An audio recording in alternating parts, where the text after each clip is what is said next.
E tek çështja e shtëpive e vendbanimit, domethënë që pa problem shumë, s'kam shtëpi ose kushtet vështira ose shtëpi e vjetër. Ç'është gjendja? Na jemi shumë të kujdesshëm këtë pikë. Nuk lëshohemi në investime, për shembull zhvendosën nga fshati, familja vjen në qytet për me pas pak më të lehtë, e konsideron që e ka më të lehtë jetën, edhe tash më shku me investu në banesë shtëpi, mirë po për shkak se i njohim prej afër jetimat, i vizitojnë 2 deri 3 herë brenda vitit. Janë detyruar 2 herë deri 3 herë brenda vitit spoku me ardh në organizatën tonë, edhe i njohim mirë, u dim gjendjen, edhe lehtë i verifikojmë në familjet që kanë nevojë për qoftë me bleni banesë, qoftë me ndërtu një shtëpi, dikon 3-4 familje në vet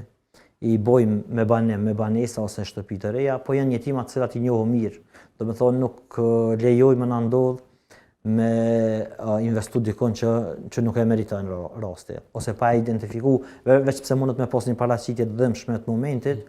edhe mas nej mu dëshpëruti që të gjen informata që valla e ka shtëpinë, po e ka në fshat, e ka ardhur në qytet. Pra çdo gjë shkon dhe verifikohet, sigurohet pastaj ecin tutje. Po besoj që këto e kena pikën më të fortë si organizatë, që se kanë fatkeqësisht organizata të tjera, nivelin e vërtetimit të rasteve edhe në nevojë,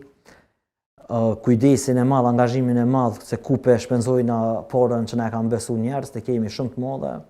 edhe besoj që kjo na ka mojt kështu të fortë edhe na ka dhënë bereqet në punën tonë, kujdesi i madh për amanetin që njerëz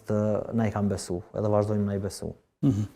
Pra besueshmëria vazhdon me qenë tek Islamic Relief Kosova për shkak të punës që bani. Po ne nuk individualisht, domethënë besoj që kemi njëra prej organizatave me numrin më të madh të donatorëve individualisht. Nuk kemi ndoshta donatorë shumë të mëdhaj, po donatorë mesatar që e ka bë kulturë krahas faturave të veta, shpenzimeve të rregullta mujore që i ka, me dhënë donacione organizatën tonë këtë numër, jemi kujdes për ta dhe vazhdojmë me rrit rregullisht.